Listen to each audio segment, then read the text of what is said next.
Bienvenidos una semana más a Scanners, el podcast de actualidad cinematográfica en el que comentamos los estrenos del fin de semana. Hoy os vamos a hablar de los del 22 de marzo de 2019. Y en este programa volvemos a traer algunas de las nuevas voces que se han estrenado en este 2019. Aparte de a Dani Lovato y a Alex Manzano, podréis escuchar a Chloe y a The Bloody Princess. Por supuesto, yo soy Miguel Ángel Tejero, que como siempre comenzará resumiendo los contenidos del programa de esta semana. Una semana en la que habéis tenido ya una pequeña ración de Scanners, ese nuevo formato que hemos dado en llamar Exprimiendo Cerebros, donde contamos con el dibujante, guionista y director de animación, Víctor L. Pinel, para que comparta con nosotros todas esas influencias que le ayudaron a dar forma al cortometraje I Wish, nominado recientemente a los Goya. Con Víctor esperamos poder contar en breve, dentro del programa regular, para que nos comente algunos de los estrenos, pero de momento le hemos abierto la sesera para indagar y ver qué llevaba dentro. Pero sin desviarnos, esta semana, después de hacer un análisis muy breve del resto de estrenos, os hablaremos de Dolor y Gloria, la nueva cinta escrita y dirigida por Pedro Almodóvar, con Antonio Banderas, Asier Echaindía o Penélope Cruz en el reparto. Nosotros, la nueva cinta de Jordan Peele, a caballo entre el thriller psicológico y la cinta de terror. Y luego nos meteremos con las plataformas de pago por visión o de streaming. Os hablaremos de Gigantes, la nueva serie de Enrique Urbizu, que estrenará en breve su segunda temporada. Love, Death and Robots, una celebrada antología de animación adulta que se puede ver en Netflix desde el pasado 15 de marzo. Y Mira lo que has hecho, la serie de Berto Romero, acumula ya 2 temporadas en Movistar y sabemos de buena tinta que se le ha dado luz verde a una tercera temporada y no queríamos dejar de comentar con vosotros lo que nos está pareciendo. Y luego nos metemos de lleno en el mundo de los festivales. Por un lado, Olala, el Festival de Cine Francófono de Barcelona, que tuvo lugar entre el 13 y el 19 de marzo. Y por supuesto, la muestra Sci-Fi, que cumple ya 16 años y que se pudo disfrutar en Madrid desde el jueves 7, donde inauguró con Capitana Marvel, hasta el domingo 10 de marzo, que cerró sus puertas con Escape Room. Como veis, de contenidos no vamos faltos, así que muy probablemente al final no tenga tiempo ni para hablaros de la taquilla ni para resumir vuestros comentarios. Así que ya, sin más, comenzamos.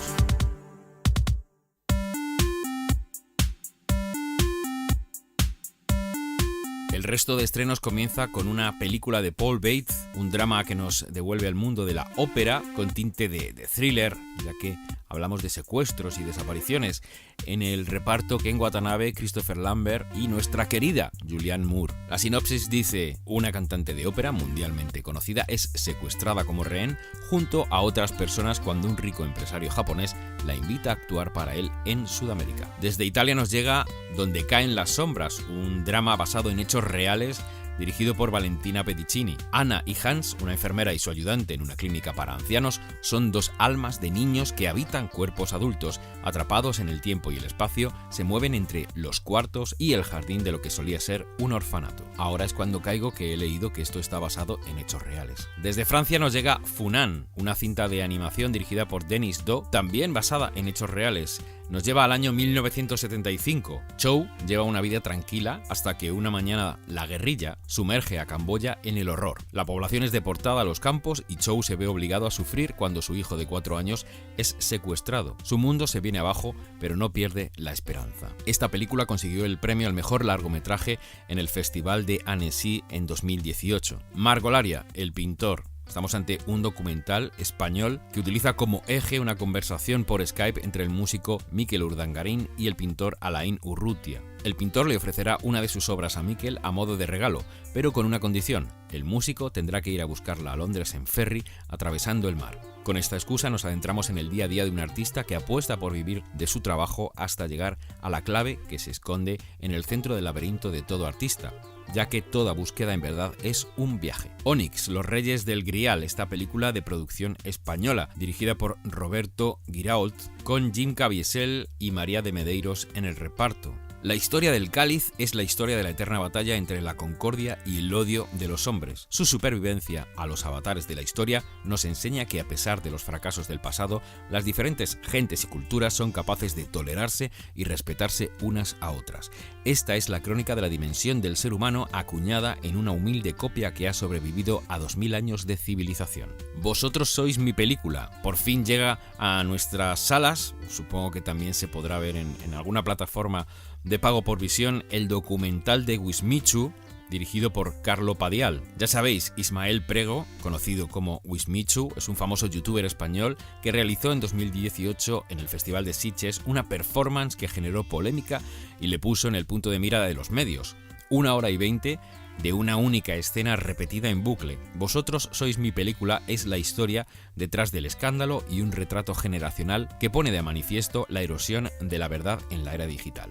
Ya sabéis que esta performance, esta acción a nuestro amigo Alex Manzano le tocó directamente y le pareció un horror, ¿no? Que además el Festival de Sitges se mojara con esta cuestión. No hemos tenido la oportunidad de enviar a Alex a que viera este documental, pero yo no pierdo la esperanza de que en algún momento lo pueda recuperar y nos dé su opinión. Willy, una película malaya de animación que nos habla de este taxi de los rangos más bajos de la sociedad, que deberá enfrentarse a un monstruoso camión de 18 ruedas para salvar a la chica de sus sueños. Desde la República Checa nos llega Winter Files, en esta road movie a caballo entre la comedia y el drama. En la dirección Olmo Omerzu y la sinopsis dice como sigue: Marek, 14 años, pelo rapado al cero, fabulador de gamberrismo rebelde y de hazañas sexuales, y Edus, con calvario de chico gordo y 12 años muy crédulos, que adora y envidia a Marek, mientras sueña con pertenecer a la legión extranjera. Juntos para siempre, en la amistad, han robado un Audi cochambroso para irse a correr mundo, pero acaban de recoger a una chica preciosa que hacía dedo y ahora son 3, que es impar, pero divide. Y concluimos este repaso con Zaniki, un drama español dirigido por Gabriel Velázquez, que nos habla de Zaniki, un niño de 8 años que admira a su abuelo, Eusebio Mayalde, un paisano que parece salido de un cuento. Eusebio es un chamán que aúlla como los lobos en las noches de luna llena. El abuelo canta, baila y sobre todo sabe hacer música con infinidad de objetos, cucharas, sartenes, convirtiendo así el día a día de la familia en un escenario constante. Bueno, pues vamos a meternos ahora ya de lleno con las críticas de esta semana. Si no escribes ni ruedas, ¿qué vas a hacer? Vivir, supongo. Pero no te entiendo, ¿para qué lo escribiste? Lo escribí para olvidarme de su contenido, pero no quiero hablar de ello. Tú eres muy novelero. ¿Tú quién coño te crees que eres? Solo he dicho la verdad. La película ha terminado, el público se está esperando. Últimamente pienso mucho en ella. Si tú ves algo raro, me llamas. Aquí todo es raro. ¿Os importaría repetir el aplauso de antes? Dolor y Gloria. Pedro Almodóvar vuelve a nuestras pantallas con esta esperada nueva obra. En el reparto sabéis que se encuentran Antonio Banderas, Asier Echendía, Penélope Cruz o Leonardo Sbaraglia. Pero el resto del reparto no se queda atrás. Raúl Arévalo, Julieta Serrano, Nora Navas, Neus Alborch, Rosalía, Celia Roth, Susi Sánchez, Eva Martín, Julián López o Francisca Horcajo. Se trata de un drama que nos habla del cine dentro del cine. Vamos a escuchar a Alex Manzano. El estreno gordo de esta semana, sin lugar a dudas, es Dolor y Gloria, la película que he podido ver yo, el último trabajo de probablemente el director más importante, el director español más importante del mundo, ¿no? Del cine de autor y demás, la figura más relevante. Su último trabajo, Dolor y Gloria, es un drama, otra vuelta al drama después de Julieta, que es una película que a mí me horroriza. Bueno, pues en esta ocasión se ha vuelto muy metaficticio, ha hecho una película que es prácticamente autobiográfica, en la que precisamente habla de eso, de un pasado, ¿no? Habla de cómo Salvador Mayo, que es un director de cine que intuimos que ha tenido mucho éxito en el pasado, que ha sido una figura clave en los 80 y a la Filmoteca le está haciendo un ciclo sobre películas rodadas en Madrid, ha restaurado su obra maestra y eso hace que él se reconcilie con el actor protagonista de la misma, con el que hace que nos habla varios años porque después de ese rodaje pues debieron acabar como las grecas. Y eso da pie a una serie de reencuentros que derivan en una introspección absoluta hacia su pasado, hacia su niñez y especialmente hacia la relación con su madre. Lo que hace que Almodóvar es indescriptible, es una de las películas más bonitas que yo creo que he visto nunca. Probablemente sea su mejor trabajo. Si no es su mejor, es el más personal. Y creo que lo maravilloso está en las dos películas que él es consciente de las que él es consciente que está construyendo. Por un lado, el relato sobre él mismo y por otro el de su pasado. Entonces, para ello, el relato sobre él mismo es muy Almodóvar, es el Almodóvar más intimista, es el Almodóvar de Julieta, pero el Almodóvar que no está sobreactuado. Y luego, por otro lado, tenemos, que es para mí lo mejor de la película, el Almodóvar del pasado, en el que Penélope Cruz hace de su madre.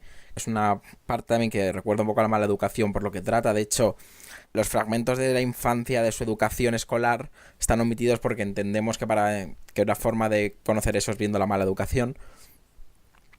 Y lo hace homenajeando un poco al neorrealismo italiano. Un poco no, un poco bastante.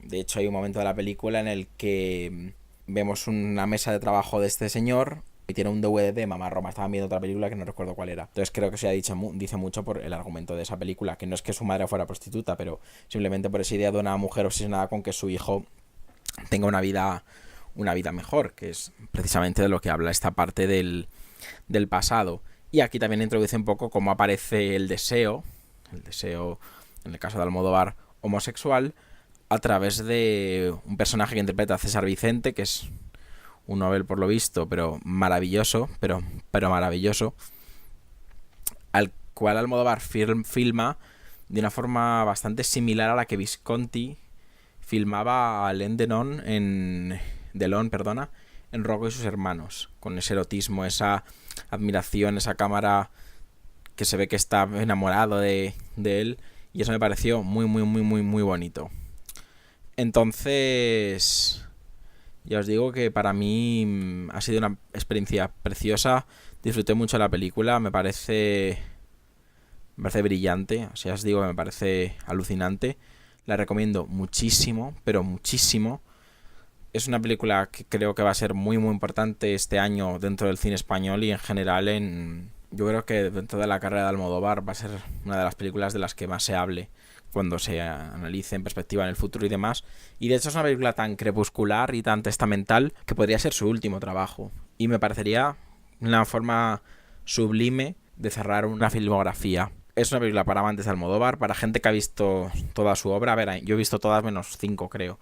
Entonces, evidentemente he podido seguir bien todo. Y casi todas sus películas me gustan. Que para mí, de momento, lo mejor que he visto este año. Imagino que la película competirá en Cannes. Y no sé cómo será el nivel ni el resto de películas de la competición. Pero el tipo de trabajo que es, y de un director como Almodóvar, que ha estado muchísimas veces en competición oficial, podría ser perfectamente una Palma de Oro.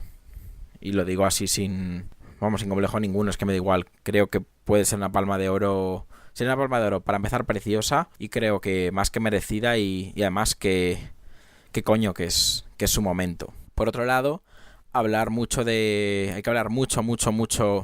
la interpretación de Banderas, que no hace una mímesis, pero sí que hace un trabajo súper introspectivo, delicado, con lo que es el director manchego. Tuvo que tener una dirección tan contenida para eso, para no caer en lo paródico, en lo obvio o en la burda imitación, que es lo que le hace tan grande. Y luego Asier Echandía no está mejor en su vida, porque es un señor que la gente le tiene mucha manía, yo lo puedo entender, pero aquí está brutal. Pero lo que no es normal es lo de Penélope Cruz haciendo de su madre. O sea, es que es alucinante. O sea, no estaba Penélope Cruz así en su vida. O sea, la mirada que tiene igual, está filmada parece como si fuese Sofía Loren en los 60. Es impresionante. O sea, una mirada, una fuerza que tiene. Todo lo que hace a mí me enamoró. Y de hecho son los dos típicos personajes extranjeros, en este caso españoles, que consiguieron una nominación al Oscar, si es que la película tiene buena distribución en Estados Unidos. Y esto no es una locura, porque tened en cuenta una cosa: Penélope Cruz tiene 3 nominaciones al Oscar y un Oscar. Una de las nominaciones por Volver, de Pedro Almodóvar. Almodóvar tiene 2 Oscar, uno al mejor guión, es decir, ya no habla extranjera, sino mejor guión, y otro en habla extranjera. Y Antonio Banderas es una persona muy querida en Hollywood, que perfectamente podría conseguir aquí su nominación, porque a los americanos les gusta, vamos a ver. Entonces, yo lo veo más que factible si la película tiene un recorrido importante. Mira, si lo va a tener, estoy mirando, la distribuye Sony Pictures Classics, es lo mejor que le puede pasar a a esta película. Lo ideal sería que estuviese en Cannes y Toronto, o si no Toronto, Nueva York. Creo que quizás esta película es más para Nueva York que Toronto, y de ahí empezar la carrera a los Oscar, que por supuesto imagino que la Academia Española será la película que envíe, creo, vamos, me parecería un poco absurdo que no fuese así. Así que nada, que tenemos una grandísima película que ha vuelto el mejor Almodóvar. Para mí, ya digo, de momento lo mejor de este año. ¡Jason! ¡Jason! ¿Dónde estabas? Creía que te habías perdido. No te separes de mí y estarás a salvo.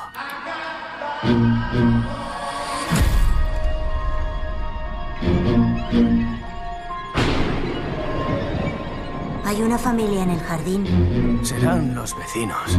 ¿Qué pasa? ¿Os da miedo una familia? ¿Necesitan algo? Sara, ponte los zapatos. Si buscáis bronca, vamos a tener bronca.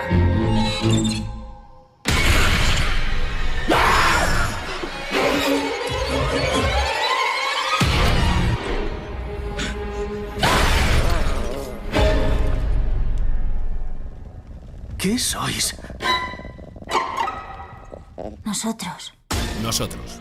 Jordan Peele ha vuelto, quizá demasiado rápido, a nuestras pantallas después del grandísimo éxito que cosechó con Get Out, con Déjame salir. Aquí en el reparto encontramos a Lupita Nyong'o, Elizabeth Moss, Winston Duke o Tim Heidecker. Evidentemente estamos ante una cinta de terror, un thriller con una grandísima carga psicológica.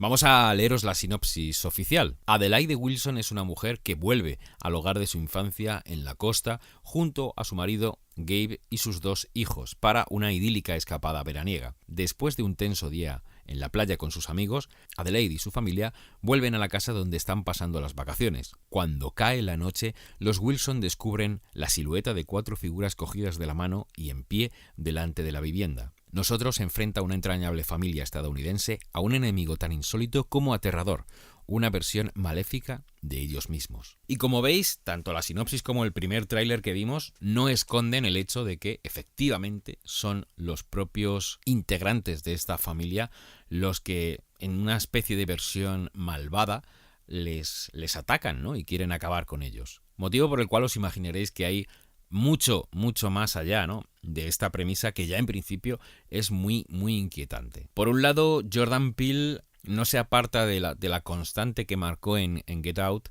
cuando utiliza su historia, utiliza estas películas que además son terror puro, porque él es muy fan del género, las utiliza como metáfora de algo más, ¿no? Evidentemente en Get Out estaba hablando del racismo y para mí lo hacía de una manera muy interesante. Le daba la vuelta a la tortilla, jugaba con nuestras expectativas y al final conseguía que esa metáfora tan loca realmente nos estuviera hablando de ese problema real, ¿no?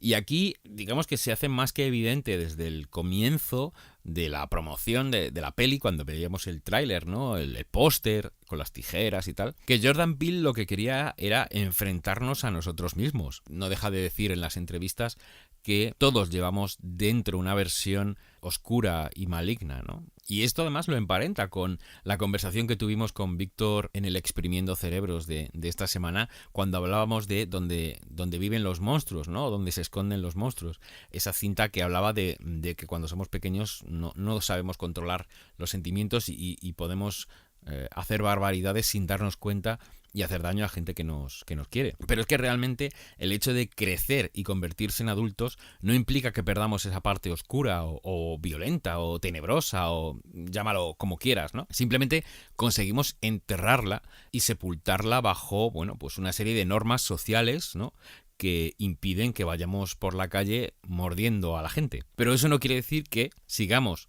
teniendo ese impulso, ¿no?, o que sigamos conteniendo las ganas de ir saltando por la calle o de ir haciendo un poco el animal, ¿no?, que es lo que al final somos. Somos seres humanos, pero somos animales.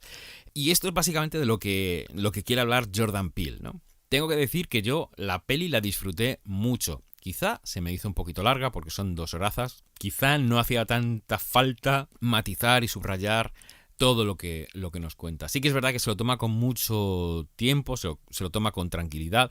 Al principio nos describe a esta familia, arrancamos la peli con un prólogo bastante creepy. Me gustó mucho el prólogo y todo lo que se extrae de ahí, porque nos habla de relaciones tóxicas, ¿no? De familias disfuncionales. Y eso es algo que me atrae, ¿no? Ver cómo el autor escarba mucho más allá de donde tendría que escarbar, ¿no? El terreno acotado que tiene para hablar de lo que quiere hablar, siempre lo extiende un poco más allá, y eso es muy interesante, ¿no? Ver cómo realmente las cosas no ocurren porque sí, ¿no? Sino que hay elementos que propician que se den ciertas circunstancias, ¿no? Y en ese caso conocemos a la familia de la protagonista, ¿no? Y nos damos cuenta de cómo le está afectando a ella cuando es pequeña esta relación que tienen sus padres, ¿no? Más allá del prólogo y de cómo conocemos a la familia de la protagonista ya de adulta, ¿no? Cuando ella misma es madre y tiene 2 hijos y un marido, son muy felices y se van de vacaciones. Y esto lleva mucho tiempo. Yo creo que es interesante darle el tiempo para que repose toda esta información, pero quizá esto lastra un poquito el resto de la cinta en cuanto a que tarda bastante en arrancar lo que todos estamos esperando. Ahora bien, cuando arranca, menuda montaña rusa, ¿no? Es alucinante ver las situaciones que se van generando y los conflictos y cómo los van resolviendo o no los protagonistas, ¿no? Es muy chulo. El desarrollo de la peli es aterrador, es intrigante y te tiene agarrado a la butaca pues durante las casi 2 horas, ¿no? Por supuesto, como os avanzaba, la película va a dar un par de volantazos. Ya ha llegado el último tramo de la película, ¿no? Y es aquí donde Jordan Peele intenta atar todos los cabos que ha ido dejando sueltos, ¿no? Para intentar explicarnos qué ocurre.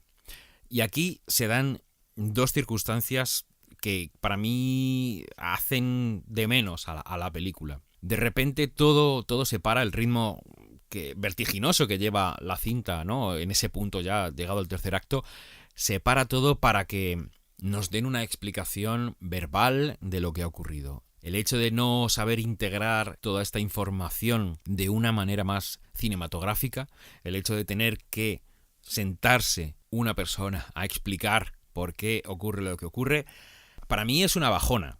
Pero bueno, no deja de ser un recurso que está ahí y que todo el mundo puede utilizar. Y quizá el punto más negativo es que cuando ya te dan la explicación, ¿no? Y te dicen, bueno, todo esto está pasando por esto, pues te hacen falta muchísimos más datos si quieres saber exactamente cómo se ha llegado a esa circunstancia.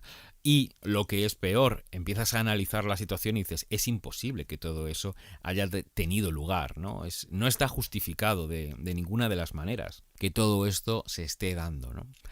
Porque Jordan Peele intenta explicarlo todo, intenta darle una justificación a absolutamente todo, ¿no? Y si tengo que ser sincero, quizá esa era la parte más floja de Get Out, de Déjame salir, ¿no? Cuando al final te decían, no, es que lo que está pasando es esto. Y lo que estaba pasando realmente en Get Out era muy increíble. Pero estaba dentro de un marco que para mí, y esto es muy subjetivo, podría funcionar. Es decir, vale, tengo que entender que estoy ante una peli de género, que hay cosas irreales que tengo que creerme para poder disfrutar de este producto. Y al final, bueno, pues a mí Déjame salir me convenció, ¿no? A pesar de todo esto que le tenía yo que comprar a Jordan Peele. Sin embargo, aquí en nosotros es muy complicado, porque no es algo tan acotado y tan cerrado como lo que ocurría en Get Out. Aquí abre tanto el universo que es muy difícil, ¿no? Que todo eso se esté dando. Es muy difícil que todo eso esté teniendo lugar. No me lo creo. Y por lo tanto se me cae la peli. Hay un hecho constatado. Si veis las críticas, le está gustando a muchísima gente. En Film Affinity tiene un 7,1 esta película. Para mí no es una peli redonda. Y yo personalmente me quedo con Get Out. Quizá esta es mucho más terrorífica. Los elementos terroríficos aquí están mucho más presentes, ¿no? El hecho de que los atacantes lleven esas tijeras continuamente, ¿no? Y amenacen la vida de los protagonistas. Quiero decir, el daño y el horror es palpable, ¿no? O sea, estamos, como digo, ante una cinta que podría estar muy cerca del slasher, ¿no? Por la manera en la que actúan los antagonistas, estamos ante una peli de asesino enmascarado, por decirlo de alguna manera, ¿no? Y por eso digo que efectivamente Nosotros es una cinta mucho más de terror, es una cinta mucho más salvaje que Get Out, que era más contenida y que todo se basaba en cuestiones psicológicas, ¿no? Y sin embargo, para mí la resolución de Get Out era mucho más satisfactoria que la de Nosotros. Por lo tanto, no sé exactamente qué es lo que la gente no termina de ver al final de la peli. Cuando la veáis, que espero que seáis muchos, porque yo creo que la peli merece la pena, espero que en comentarios nos digáis si os ha parecido satisfactorio el final de la cinta, si os ha parecido plausible todo lo que ocurre al final, ¿no? O si, como me ocurre a mí, tenéis que comprarle muchísimo a Nosotros. La diferencia entre vosotros y nosotros es que vosotros no tenéis límite. Mis dos perros hambrientos. Odias a mi hermano. Odio a toda tu puta familia paya. Te voy a sacar los ojos, hijo de puta. Tú la cagaste. Yo resistí. Necesito 5 hombres dispuestos a todo. Prepárate, porque vamos a ir contra todos. Tú y toda tu familia sois un pecado, una enfermedad.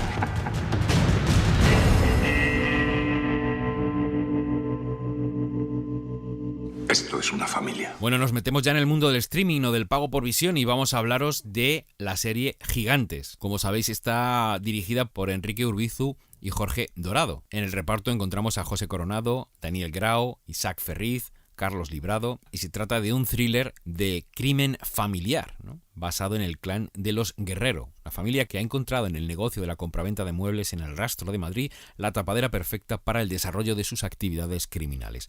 Bueno, pues tanto la primera temporada como la segunda, que no sé exactamente cuándo estará disponible para el resto de los mortales, pero ha sido disfrutada por Dani Lobato, que además estuvo entrevistando al equipo de Gigantes. Vamos a escuchar su opinión. En Gigantes, la serie de Enrique Urbizu para Movistar Plus, nos adentramos en el mundo del crimen organizado, del narcotráfico, incluso de la corrupción política, y lo hacemos a través de retrato de una familia criminal, la familia Guerrero, y también lo hacemos a través de la vivencia de la trayectoria de esta familia en 2 generaciones. Los conocemos primero como unos mafiosos de barrio que van creando poco a poco su reputación, y continuamos ya con la familia convertida en una gran organización criminal o mafiosa, como queráis, cuyas conexiones, cuyas garras llegan incluso a las altas esferas políticas y económicas del país. En primer término tenemos la historia de esta familia, de los Guerrero, sus disputas internas, sus traiciones, sus guerras, como la ambición desmedida y el rencor y los miedos, como les van destruyendo y van haciendo que al final se maten unos a otros. Y por otro lado, ya un poco más de fondo, pero que aún así sigue teniendo su importancia, conocemos o somos testigos un poco de lo que son las cloacas del Estado, ahora tan de moda gracias o por culpa de gente como el comisario Villarejo. Hay un momento en la serie en que ya solo falta que aparezca él con algún tipo de escuchas o algo así, para que veáis las conexiones o la relación que se puede establecer entre lo que vemos en la serie a lo que podemos leer en el periódico o escuchar en la radio. Es una serie que, aún sin pretenderlo, está muy anclada en la realidad. Se pueden establecer, como digo, conexiones, incluso metáforas respecto a la familia Guerrero con cosas que vemos en los informativos, y eso le da una viveza y una riqueza a la serie muy importante. Gigantes tiene el sello Enrique Urbizu por todas partes. Lo vemos desde el desarrollo de personajes, el tipo de temas, el tono que sigue la producción. Y claro, en mi caso, que soy por ejemplo bastante fan de Enrique, poder ver cómo desarrolla su idea de lo que es la narración cinematográfica sin estar anclado, sin estar acotado a lo que es la duración media de una peli, pues es algo que se agradece mucho.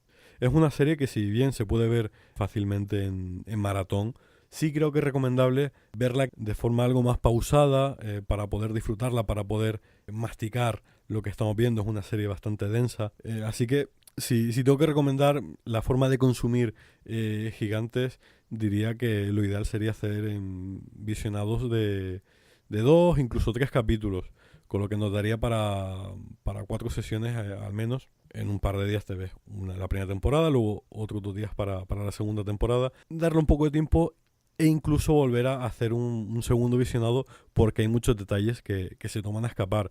Es una serie en la que es tan importante los diálogos, lo que se dice y cómo se dice, a lo que no se dice, a veces con una mirada, la forma de comer de los personajes, el tipo de ropa, cómo gesticulan, dicen mucho de ellos. En ese sentido, Urbizu ha intentado reforzar el aspecto visual, que todo sea muy icónico, que no haya nada que esté ahí en pantalla, dentro de plano, que sea gratuito, sino que todo dé algún detalle, que quizá a lo mejor en un momento lo pasamos por alto, pero más adelante se recupera, o como digo, con ese segundo visionado, tercer visionado, cosas que se nos habían pasado por alto, pues las podemos descubrir. Por ejemplo, un detalle que descubrí hace muy poquito es que cada vez que hay algún muerto, cada vez que muere alguien en la serie, el reloj está parado. Si se enfoca algún reloj o si se ve algún reloj en pantalla, en el momento en el que muere alguien se para, mientras que en el resto de escenas no, están todos en marcha. Y es algo que es un detalle que, como digo, se nos va a pasar muy desapercibidos, pero que al mismo tiempo es muy revelador de hasta qué punto está cuidado todo en la serie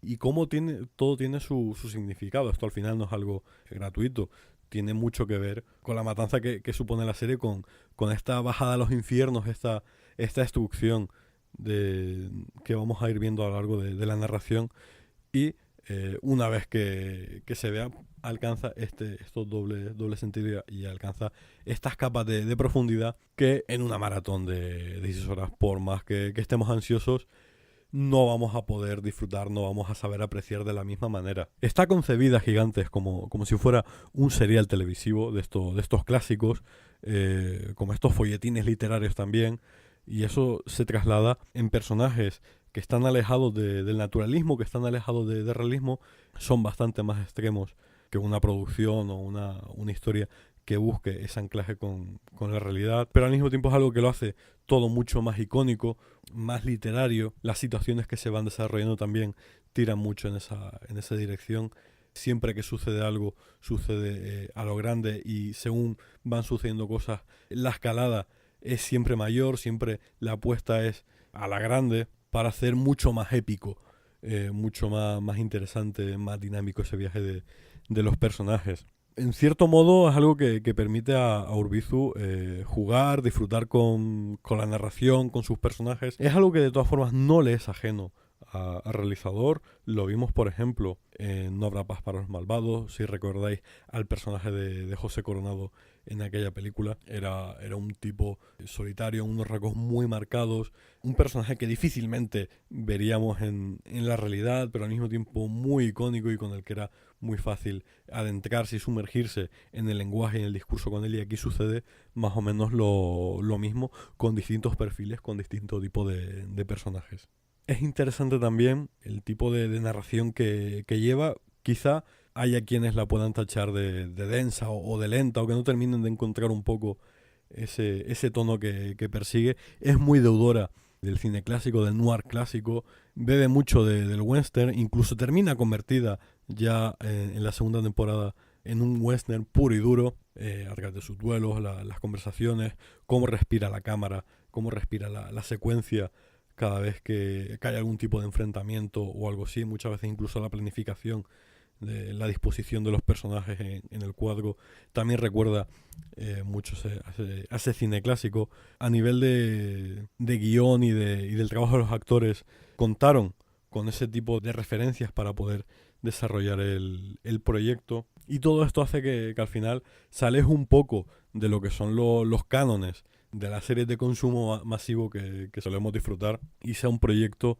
en ese sentido mucho más autoral. La primera temporada, por ejemplo, contaba con 3 capítulos dirigidos por Jorge Dorado. Los 3 primeros estaban hechos por Urbizu y los siguientes 3 por Jorge Dorado. Esta segunda temporada, los 6 capítulos son todos hechos por Enrique, pero en aquellos episodios de Jorge Dorado, a pesar de que la acción fuera un poco más frenética, sí seguía habiendo una coherencia con el resto del discurso. El realizador consiguió adaptarse un poco a lo que era el tono y el lenguaje de la serie para darle una coherencia muy importante. Con esto quiero decir que si no aguantáis a Urbizu en el cine, si no entráis en el juego que suele proponer con sus pelis, no os acerquéis a la serie porque no vais a disfrutarla, no vais a saber, no vais a ser capaces de descubrir sus matices, por eso, porque no va a entrar ya desde el principio. Pero si, en cambio, disfrutáis con su narrativa, si soléis entrar al juego que proponen sus pelis, aquí lo tenéis a lo grande. Es decir, son casi 12 horas de visionado del mundo Urbizu, violento, muy, muy rabioso, muy pasional incluso, pero al mismo tiempo muy pausado. Es decir, incluso la violencia se toma su tiempo para estallar, pero cuando lo hace a lo grande y casi de una forma épica. Entonces, bueno, me parece una producción muy recomendable. Lo bueno es que son solo 2 temporadas, a no ser que el día de mañana Movistar Plus quiera hacer una tercera parte de esta producción, y si no, pues así queda. Pero como digo, muy, muy recomendable, y si podéis, y si os gusta ese primer visionado, darle esa oportunidad de segunda visita y empezad a quedaros con los detalles.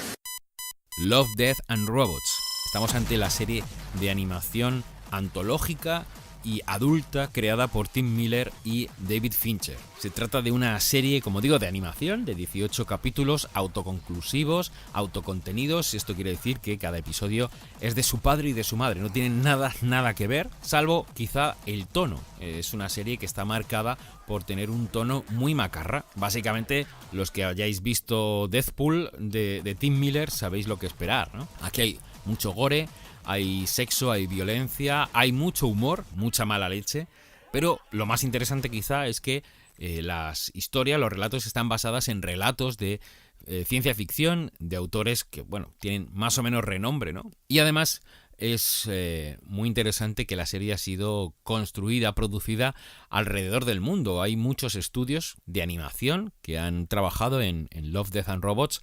Tengo que decir que estoy muy orgulloso porque hay 5 episodios que de alguna u otra manera están relacionados con autores españoles. Por un lado, Blow Studios, que está en Sevilla, y con la dirección de Víctor Maldonado y Alfredo Torres, pues se han cascado 3 episodios que yo creo que son los 3 más divertidos. Luego tenemos El Vertedero, que está producido aquí en Madrid y dirigido por Javier Recio García. Y luego, por supuesto, tenemos esa genialidad que es La Testigo, dirigido y escrito, ojo, por Alberto Mielgo. Es el único cortometraje que tiene guión de su director. Alberto Mielgo es consultor visual en Spider-Man Un Nuevo Universo, y aquí ha dejado patente que el estilo de esa película sale directamente de su cabeza, ¿no? No hay ninguna duda. Los episodios de Love, Death and Robots están entre los 10 minutos y los 17, 18, no hay ninguno que dure 20 minutos. Y bueno, la polémica está saltando, ya que al parecer el orden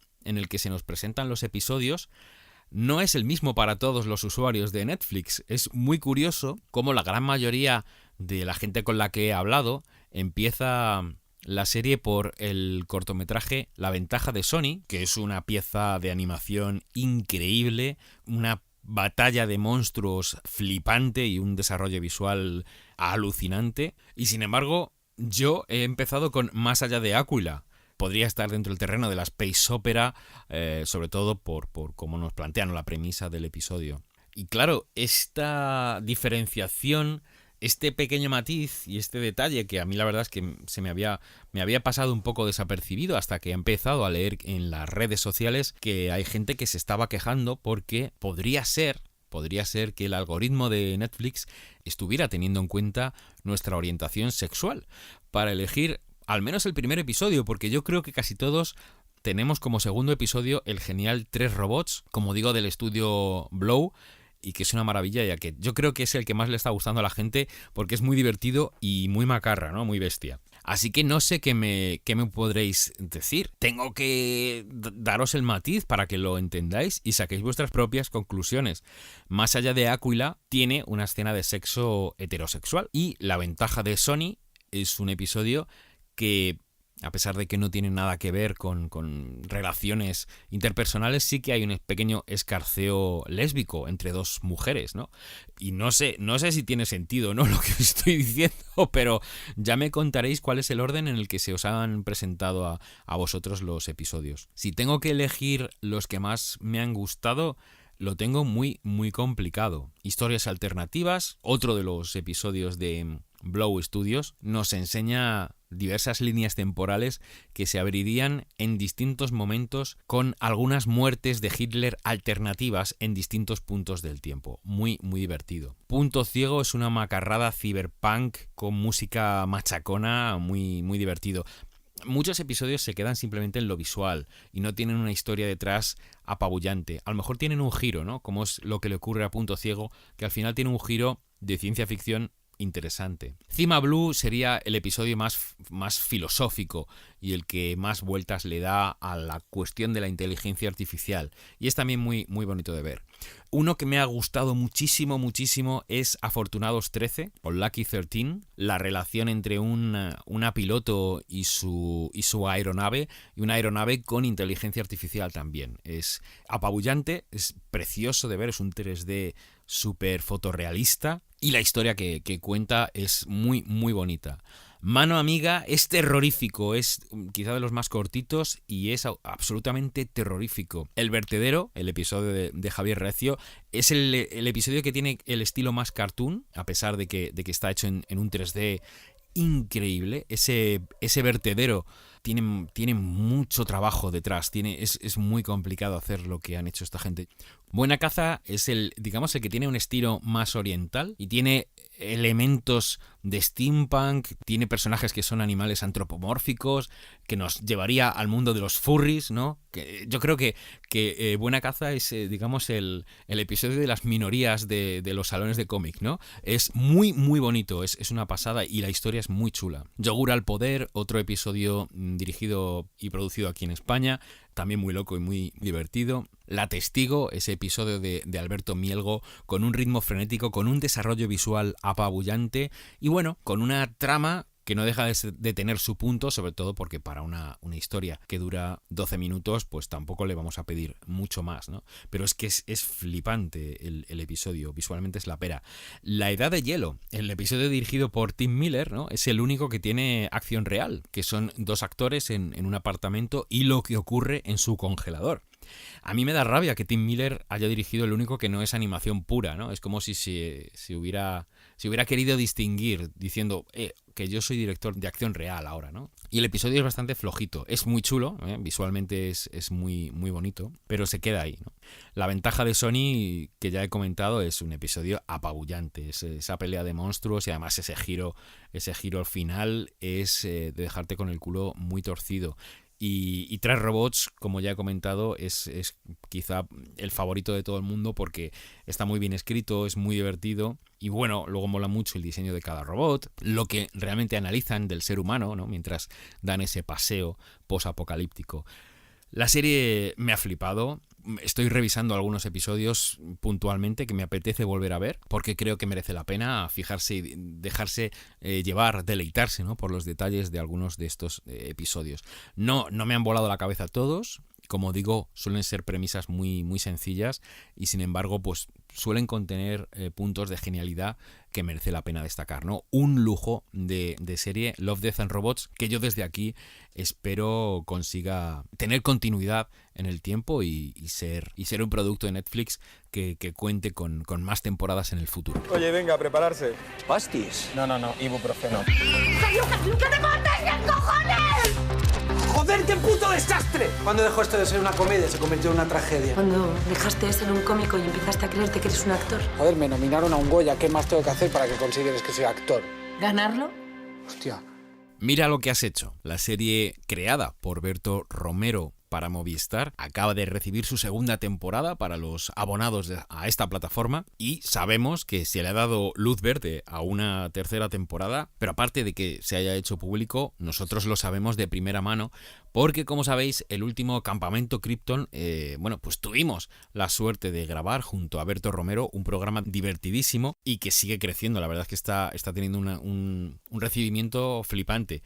Y bueno, pues tuvimos la suerte de pasar una mañana con él y yo personalmente pude tocar los guiones de la tercera temporada de Mira lo que has hecho, porque es algo en lo que está trabajando ahora mismo. Lógicamente, nos comentó que esa tercera temporada sería, digamos, la última, la que cierra este maravilloso periplo que se ha marcado junto a Eva Ugarte y que, bueno, a mí siempre me ha recordado un poco a la serie de Larry David cuando el protagonista se interpreta a sí mismo, ¿no? Yo tengo que decir que no he podido ver la serie porque no soy usuario de Movistar, pero Dani Lovato se ha zampado las 2 temporadas así, pim pam, una detrás de otra, y nos va a dar su opinión. En Mira lo que has hecho, la serie que ha creado Berto Romero para Movistar Plus, nos ponemos en la piel de una pareja de padres primerizos y seguimos con ellos su día a día en este proceso de convertirse en padres y de adaptarse a esta nueva realidad familiar, con todo lo que ello conlleva, desde los lloros, las dudas y los miedos a esos momentos de alegría y de complicidad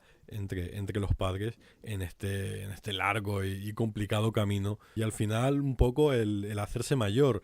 La serie consta de 2 temporadas. Se ha anunciado hace relativamente poco una tercera temporada, así que bueno, ya habrá tiempo para ella, para que se ruede y todo. De momento tenemos estas 2. La primera fue dirigida por Carlos Cerón y la segunda por Javi Ruiz Caldera. Mira lo que has hecho, Berto, además de crearla, de ser un poco la mente pensante detrás de ella, es también el protagonista y crea una versión ficcionada de sí mismo. Su personaje se llama también Berto, también es cómico y tiene esas aspiraciones también hacia la actuación más convencional, series, cine y demás. Y como decía, forma esta familia con el personaje de Eva Ugarte. Desde el primer momento queda muy marcado el tono de comedia entre la comedia negra y también el tono muy costumbrista. Es una serie que sí que creo que tarda un poco en coger el tono, en coger el pulso a esta comedia, a los personajes. Los 2 primeros capítulos, bueno, parece que está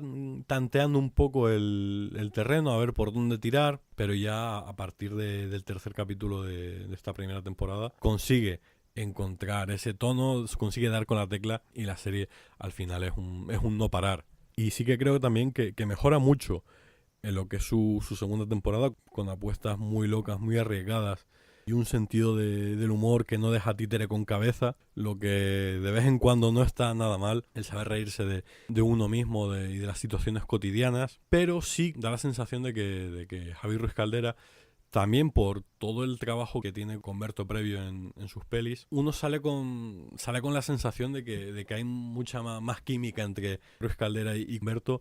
Se arriesga mucho más en algunos planteamientos, en algunas secuencias, se extrema un poco más el humor y se lleva un poco más al límite, y es algo que sobre todo en formatos como este de 20-25 minutos se agradece mucho.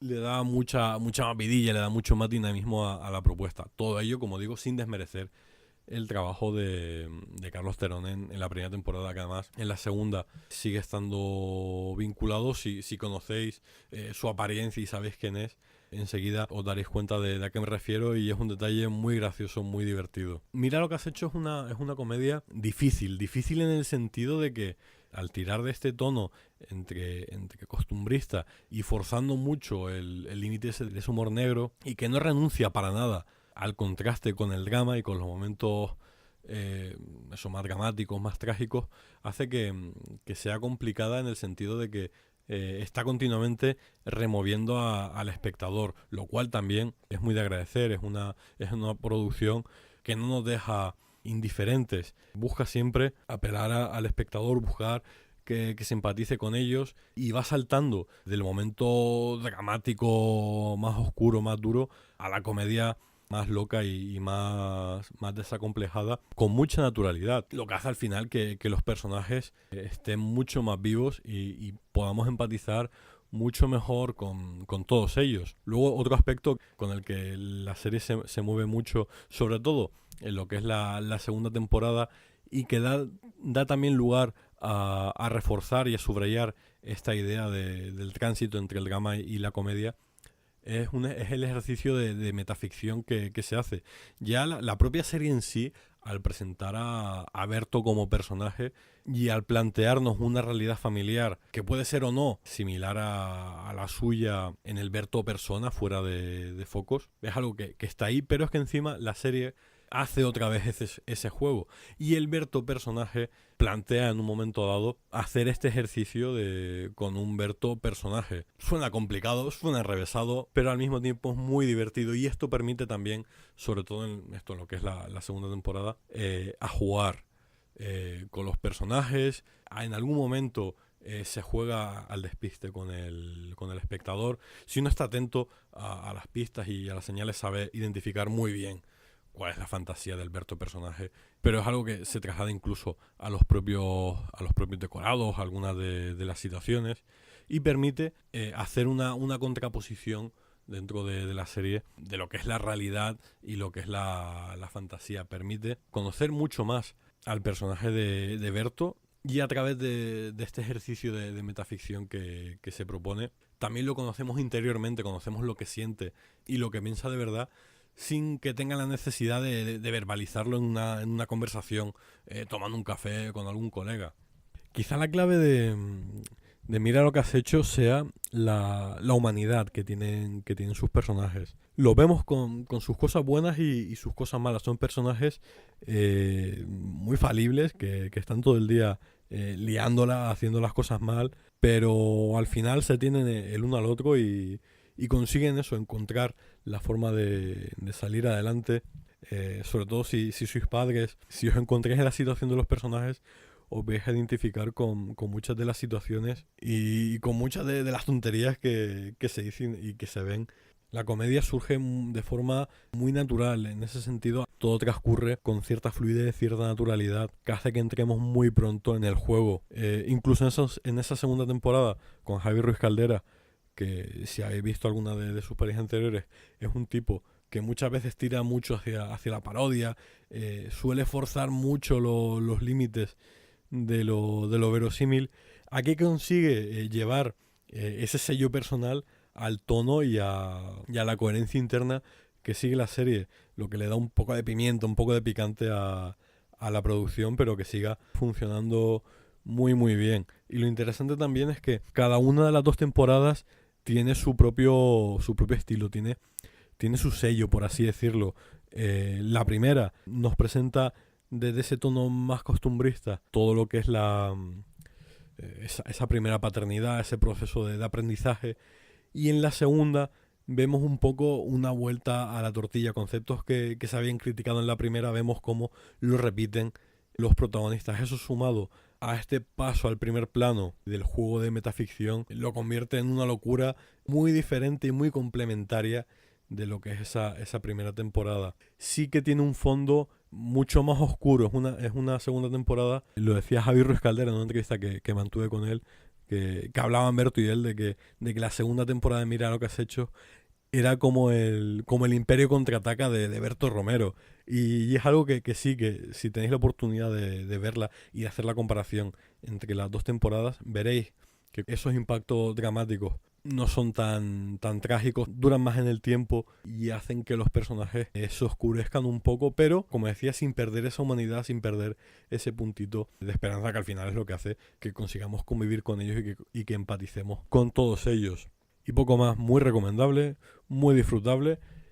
Imagino que si la habéis visto estaréis pensando lo mismo que yo, deseando que llegue esa tercera temporada para poder seguir disfrutando, llorando y riendo mucho con la vida de este Berto ficcionado. Y de festivales va la cosa. Del 13 al 19 de marzo se celebró en Barcelona el Festival de Cine Francófono, que lleva por nombre Olala. Es un festival, podríamos decir, pequeñito y no por ello menos interesante, y no queríamos dejar de hacernos eco de una propuesta quizá minoritaria, porque en principio creo, si no me equivoco, que esta es la primera vez que este festival tiene lugar. Así que queremos darle la visibilidad que se merece en este tipo de eventos y le hemos encargado a una de nuestras nuevas incorporaciones, a Chloe, que se diera un paseo por allí y que disfrutara de los contenidos del programa para que nos contara ahora en una pequeña pieza lo que le ha parecido el Olala. Olala es el primer festival dedicado al cine en lengua francesa en Barcelona, fundado por Mélodie Rocher-Glès y Ana Belén Fernández.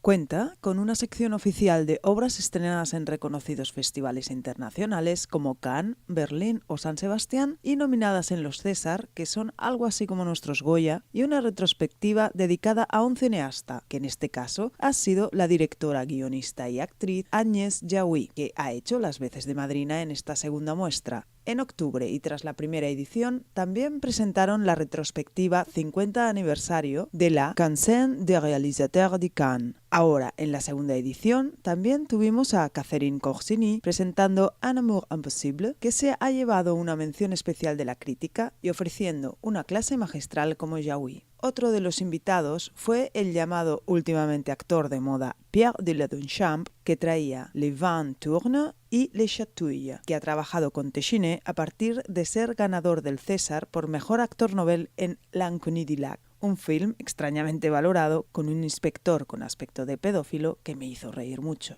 Las dos proyecciones culminaron con una rueda de preguntas al actor que luego comentaré. En 7 días se han visto 19 films. En la sección oficial, 11 películas de distintos géneros, ficción, documental, animación, de Francia, Bélgica, Suiza, Quebec y Túnez, y 4 de la retrospectiva de Jaoui, más las 2 masterclass. La inauguración, con En Liberté de Pierre Salvadori y con Audrey Tautou como una de las actrices, fue un llenazo total y el resto de las sesiones estuvieron a petar también en salas con un aforo de aproximadamente 200 personas. Sergi López y La Cochette fueron la sorpresa de la alfombra roja y Jaoui hasta cantó algunas canciones. Esta edición se ha desarrollado con un contenido altamente social, como demuestra, por ejemplo, el premio del público, que fue para L'Homme qui repère les femmes, El hombre que repara a las mujeres, que data de 2015 y es una coproducción belga, estadounidense y de la República Democrática del Congo, la RDC, anteriormente Zaire, con dirección de Thierry Michel, que suele tratar siempre temas sociales y políticos, principalmente de África. Nos explica la obra del Dr. Mukwege, ginecólogo, cirujano y activista congoleño que opera a las mujeres que han sido violadas durante los conflictos bélicos de esa zona y que con su loable trabajo ha recibido tanto amenazas de los señores de la guerra y el propio gobierno como el premio Sájarov para la libertad de conciencia o el mismísimo Nobel de la Paz recién concedido en 2018. Guioniza Colette Breckman, biógrafa del Dr. Mukwege y periodista especializada en el Congo, y estuvo prohibido durante meses en RDC por calumniar a las Fuerzas Armadas. Tan incómodo de ver como necesario, peca de un metraje demasiado largo de casi 2 horas, cuando lo que menos interesa en este tipo de documentales con argumentos sociales y humanitarios es que aburra. Con un montaje más ligero hubiera ganado enteros. Utiliza imágenes de archivo de las atrocidades de las 2 guerras sucesivas en un Congo desestabilizado y nos muestra cómo son las cosas por allí. La violencia, los mismos juicios perpetrados a los criminales.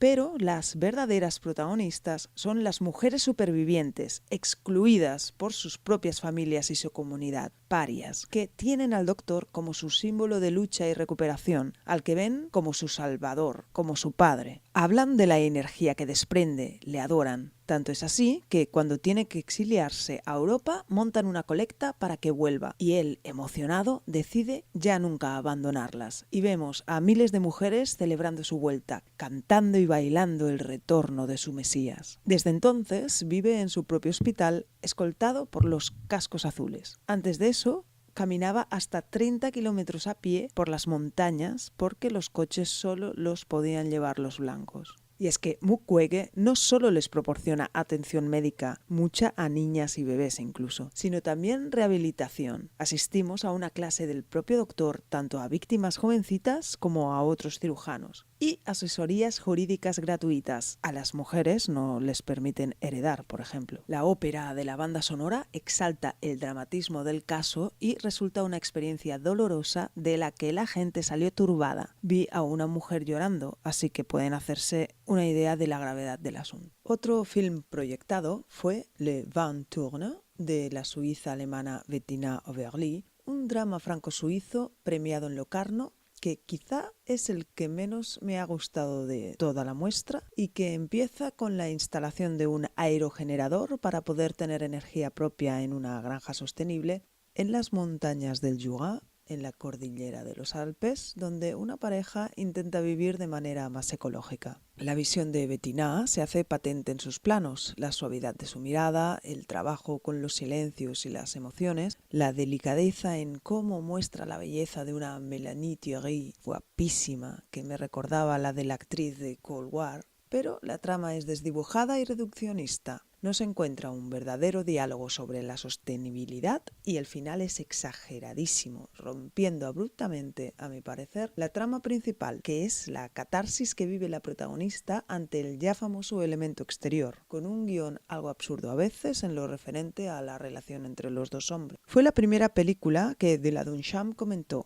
con un discurso políticamente correcto y explicando que la habían rodado en 3 semanas. Bien podrían haber puesto una mesita para los invitados, en vez de tener que estar allí de pie, que siempre se advierte como incómodo. Pero pese a todo, Pierre fue muy cercano y colaborativo, explicando anécdotas hasta en español, en el que se defendía bastante correctamente. La siguiente película en la que estuvo y en donde hacía el papel de pederasta fue Le Chatouille, Las Cosquillas, ganadora del premio del jurado joven, de Andrea Vicomte, que adapta a su propia obra de teatro autobiográfica y en donde se interpreta ella misma, y Eric Metayer, que se reserva un pequeño papel. Fue seleccionada en Cannes y ganadora del César como mejor adaptación y actriz de reparto para Karine Viard, que clava el papel de la madre. Andrea recuerda los abusos sexuales en su infancia con un ágil montaje y pese al tema tratado está rodado en clave de humor y fantasía, en donde se entrelazan diferentes líneas temporales y flashbacks asistiendo a la terapia de la Vicomte en los lugares más improbables. Una cartografía del abusado de manual, la dificultad de salir a flote, las drogas, una madre narcisista hasta el paroxismo, la danza como boya, se nos cuenta con corte moderno y, aunque pretende ser más graciosa de lo que es, muy habitual en el cine francés por otra parte, tiene sus puntos divertidos. Por otro lado, se echa en falta un acercamiento a la psicología del abusador. Sin distribución aún en España, en Francia ya está editada en DVD.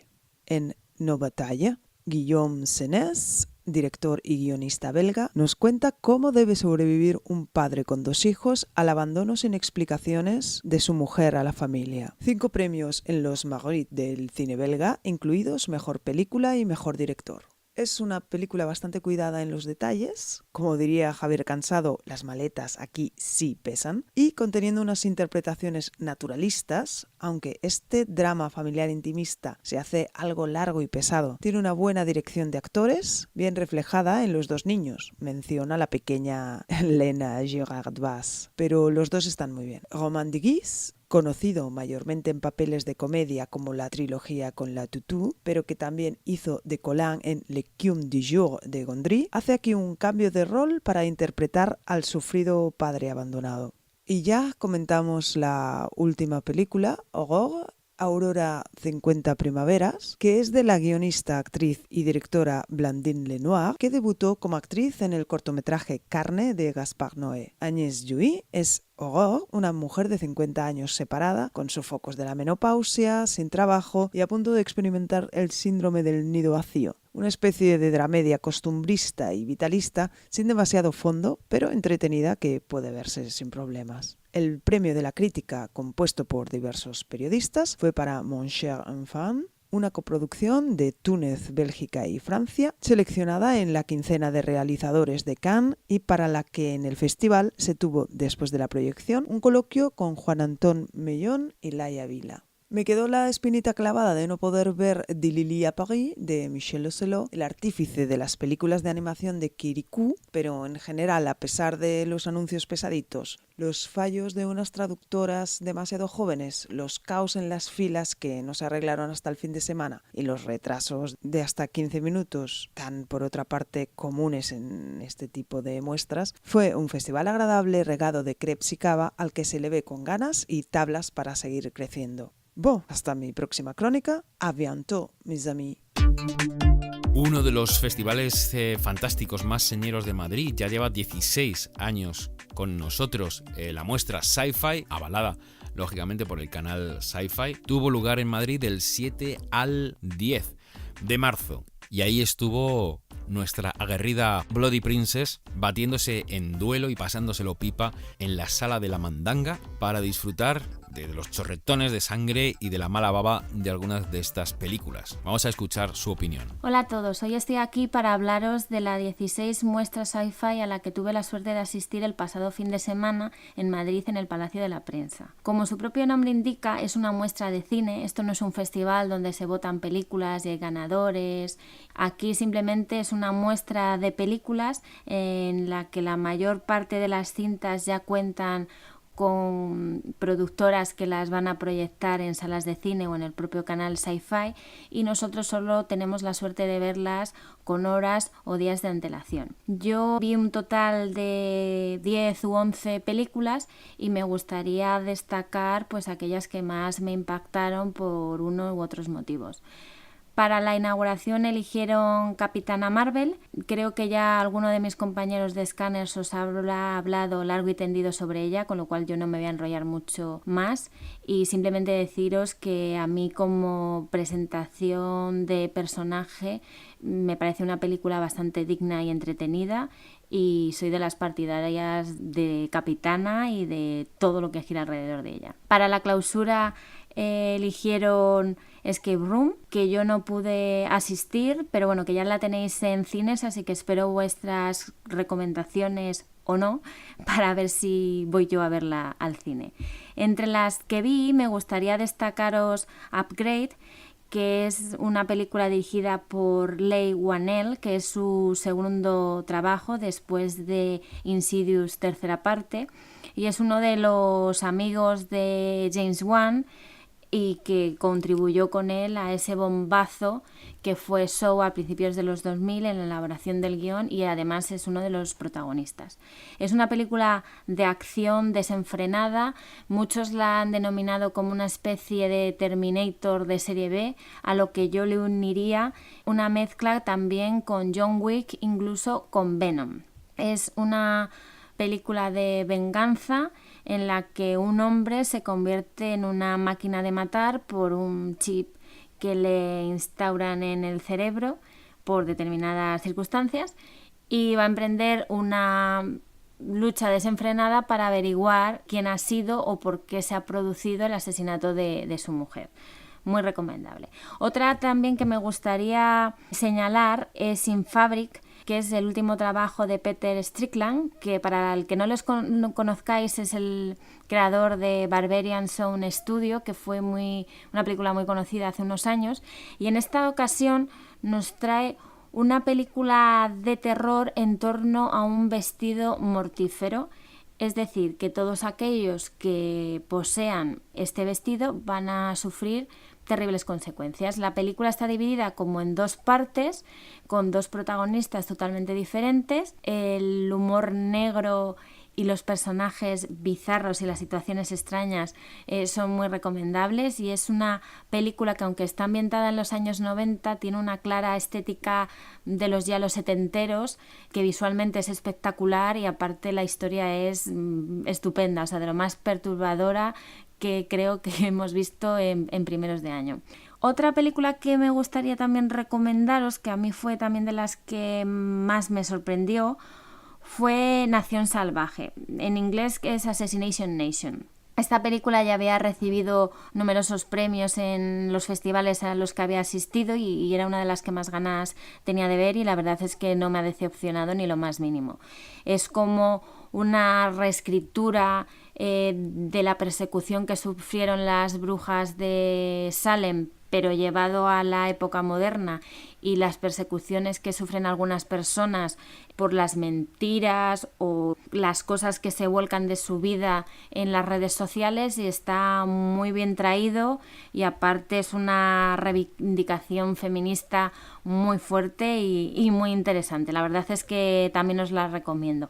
Y una que no quiero dejar de hablar de ella porque me sorprendió muchísimo, yo las expectativas que tenía con respecto a esta película eran nulas, es Diamantino.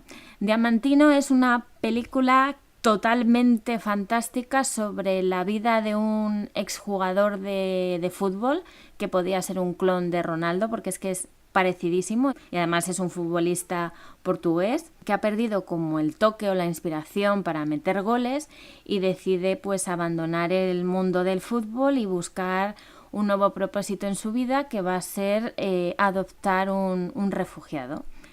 Vamos a ver los tejes y manejes de su familia para quedarse con su dinero, los tejes y manejes de la policía porque creen que está evadiendo impuestos, como ya hizo Cristiano. Y bueno, la verdad es que está todo llevado de una manera tan loca, con unas escenas, con unos perritos por allí saltando. Bueno, o sea, no os la podéis perder. Ahora, os digo que vayáis con expectativas cero, o sea, no es un peliculón, sino es de estas películas que te quedas clavado en la butaca diciendo: pero qué narices estoy viendo. Muy divertida, o sea, la verdad es que me gustó mucho. Y bueno, en definitiva esto es lo que más destacaría del festival. También tuvimos la nueva película de Craig Zahler, Drag Across Concrete, pero yo reconozco que a mí esta película no me ha entusiasmado. Las películas anteriores de este director me han chiflado siempre, pero en esta ocasión creo que se ha alargado demasiado. Es una película de 2 horas y media que se hace tremendamente larga, con unos diálogos en un coche que se alargan hasta límites ya molestos. Protagonizada por Vince Vaughn y Mel Gibson, se hace un poco pesada y agotadora. A lo mejor un evento tan loco y gamberro como este, a lo mejor no era el entorno para verla, pero yo creo que a lo mejor en otro sitio más tranquilo me hubiese resultado más tediosa de llevar. No sé, la verdad es que a mucha gente le sigue gustando este director, yo sigo confiando en él y espero que en futuras ocasiones pueda meterle un poco de recorte al guión, porque creo que eso es lo único que le podemos poner algún pero.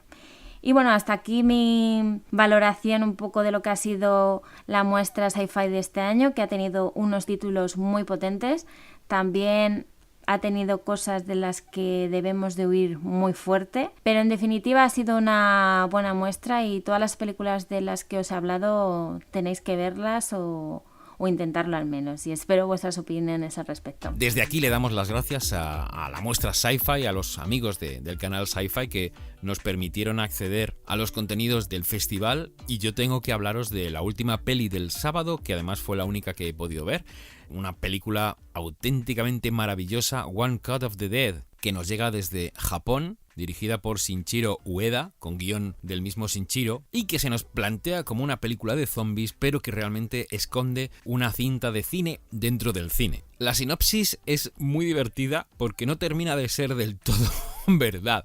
La grabación de una película de serie B de muertos vivientes es interrumpida por un auténtico apocalipsis zombie. Esta peli tiene una nota bastante alta aquí en Film Affinity, tiene un 7,3, le ha gustado a todo el mundo, y es que más allá de una peli de zombies, One Cut of the Dead es una carta de amor al cine, así en mayúsculas. Yo lo emparentaba con esa genialidad de película que es Qué ruina de función, Noises Off, si conocéis el original, pero luego tiene pues, varios barreños de sangre falsa y de mala leche, ¿no? Es una peli que, como digo, empieza siendo una peli de zombies y termina siendo un clamor popular, todos mordiéndonos las uñas para ver cómo acababa la dichosa película, y es una auténtica genialidad. Es muy, muy, muy divertida, muy bonita pese a lo que pudiera parecer. Y yo os recomiendo que intentéis ver One Cut of the Dead sin saber mucho de ella, evidentemente. Estoy, pasando de puntillas por la peli. Sé que va a tener distribución en España. Ahora, no sé de qué tipo. No sé si va a salir directamente en vídeo, DVD o Blu-ray, si va a llegar directamente a alguna plataforma de pago por visión, posiblemente pase por Movistar. No lo sé. Sé que tiene distribuidora en España, pero no sé de qué manera se va a poder ver. Intentaremos avisaros, en cuanto sepamos cuándo y cómo llega la peli a nuestro país, os daremos un toque porque creo que merece mucho la pena. Yo me lo pasé muy bien, creo que la gente que asistió a toda la muestra se lo pasó muy bien y algunos incluso decían que era de lo mejor que habían visto en el sci-fi, ¿no? Así que aguantar un poquito antes de tirar de pirateo, porque seguramente la podréis ver de manera legal muy brevemente aquí en nuestro territorio. Bueno, y hasta aquí el tiempo que hemos tenido hoy para grabar el programa. Habéis tenido ración doble. Hace unos días compartimos con vosotros el primer número de Exprimiendo Cerebros con Víctor L. Pinel, y hoy tenéis el programa regular. No os podéis quejar y son muchas las sorpresas que os van a esperar en Scanners en breve, ¿no? Así que este episodio se termina aquí. Recordad que a Dani Lobato y a Alex Manzano les podéis encontrar en La Noche Americana. A nuestra amiga Chloe la volveréis a escuchar en Scanners cuando sople el viento del este. Bloody Princess tiene un blog, pero la podéis encontrar también en Twitter, que es donde tiene quizá el mayor movimiento y donde genera más contenidos. Toda la música de este programa está compuesta y producida por el grupo Altavista. No dejéis de darle al me gusta en iVoox, en Facebook, en Twitter. Estamos en todas partes. Compartir los contenidos de Scanners con todos vuestros contactos. Y yo soy Miguel Ángel Tejero. Me podéis escuchar en Campamento Krypton, que tiene su versión alternativa, condensada, minimizada y no por ello menos potente en Radio 3, en el programa Efecto Doppler. Ya sabéis que Efecto Doppler funciona de lunes a jueves a partir de las 9 de la noche. Está dirigido por Laura Barrachina y nosotros tenemos un hueco todos los jueves para rematar esa magnífica semana. Y allí estoy junto a mis compañeros dopplerianos hablando de lo que más nos gusta. Nos escaneamos la semana que viene. Adiós.